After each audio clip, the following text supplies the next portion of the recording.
Makar Sankranti Hindu calendar के अनुसार पौष महीने में मनाए जाने वाला एक प्रमुख भारतीय त्योहार है।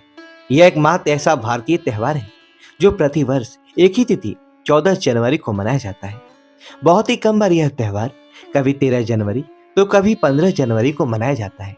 कृषि सौर्य काल गणना की दृष्टि से भी यह एक महत्वपूर्ण त्योहार है।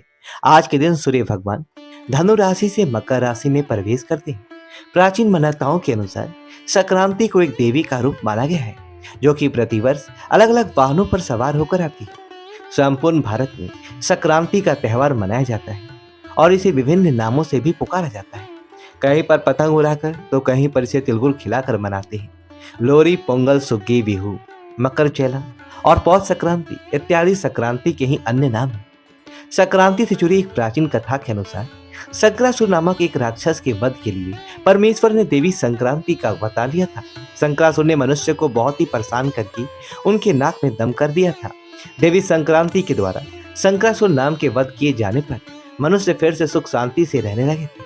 प्रत्येक भारतीय त्योहार से जुड़ी भौतिक मान्यताएं और कथाएं होती है जिन्हें हम प्राचीन काल से सुनते आ रहे हैं।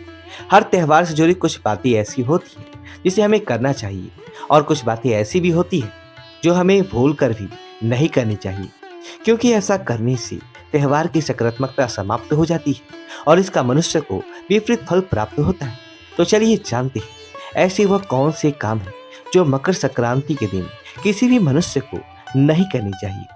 सबसे पहली बात, ऐसा माना जाता है कि मकर संक्रांति के दिन सूर्य देव अपने पुत्र शनि से मिलने आते हैं। अतः इस त्योहार का संबंध सूर्य और शनि से भी माना जाता है। इसलिए यदि आपकी कुंडली में सूर्य या शनि की दशा खराब हो तो आपको संक्रांति के दिन विशेष सावधानी बरतनी चाहिए। इसके साथ ही आप प्रातःकाल में सूर्य को जल चढ़ाकर शाम को शनि मंदिर में जाकर शनि देव को तिल अवश्य चढ़ाएं। दूसरी बात, संक्रांति के दिन दान धर्म का विशेष महत्व है। अतः इस दिन अन्न, तिल, गुड़, चावल या अन्य जीव रूपी वस्तुओं का दान अवश्य करें। किसी भी जरूरतमंद या साधु संतों को अपने द्वार से खाली हाथ ना जाने दें। इसी प्रकार संक्रांति के दिन विशेष रूप से किसी ब्राह्मण को भी दान दक्षिणा अवश्य करें, उनका भूल कर भी अपमान न करें। तीसरी बात, संक्रांति के दिन स्नान का विशेष महत्व है। यदि आपके लिए संभव हो तो किसी पवित्र नदी के जल में स्नान करें। यदि संभव नहीं है तो आपके घर के जल में थोड़ा गंगा जल मिलाकर स्नान अवश्य करें, क्योंकि इस दिन गंगा स्नान का बड़ा ही महत्व है।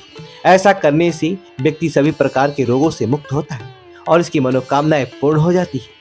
इसके साथ ही ध्यान रहे, बिना स्नान किए किसी भी प्रकार का अन्न ना खाएं। चौथी बात, मकर संक्रांति के दिन स्त्रियों को अपने बाल नहीं धोने चाहिए और यह भी मान्यता है कि इस दिन दांतों को भी मांजना नहीं चाहिए।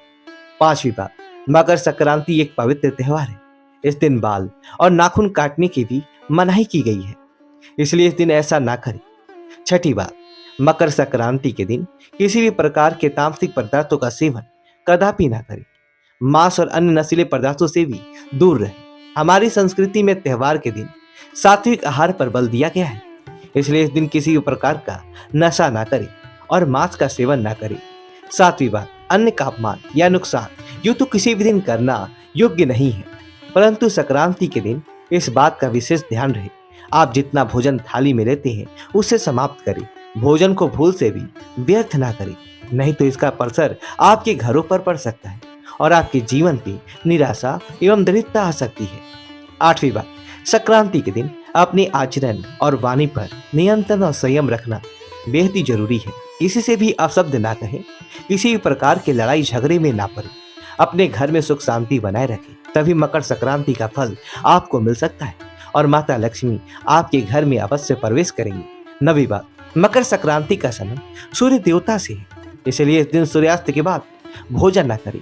सूर्य देव के बाद भोजन कर सकते हैं। उस सूर्य देव के जल चढ़ाने के पश्चात भोजन करना अति उत्तम माना गया है। इससे सूर्य देव की कृपा प्राप्त होती है। 10वीं बात, मकर संक्रांति के दिन पेड़ पौधे, घास फूस, पत्ती इत्यादि ना तोड़े। किसान भी इस दिन अपने खेतों में कटाई ना करे, बल्कि और भी पेड़ पौधे लगाने की कोशिश करें। इस तरह मकर संक्रांति के दिन गाय तथा भैंसों का दूध ना निकालें। मकर संक्रांति के दिन स्त्री और पुरुष को देर तक नहीं सोना चाहिए। इस दिन दोनों को भी पवित्र रहना चाहिए। पति और पत्नी इसी प्रकार का शारीरिक संबंध न बनाए, क्योंकि संबंध बनाने से शरीर अपवित्र हो जाता है और मकर संक्रांति की पूजा का फल आपको प्राप्त नहीं होगा। तो दोस्तों, ये थी वह 10 काम जो मकर संक्रांति के दिन किसी भी मनुष्य को नहीं करनी चाहिए। दोस्तों, आपको यह जानकारी अच्छी तो वीडियो को लाइक करें और कमेंट बॉक्स में हैप्पी मकर संक्रांति लिखिए और हमारे चैनल को सब्सक्राइब करें। धन्यवाद दोस्तों।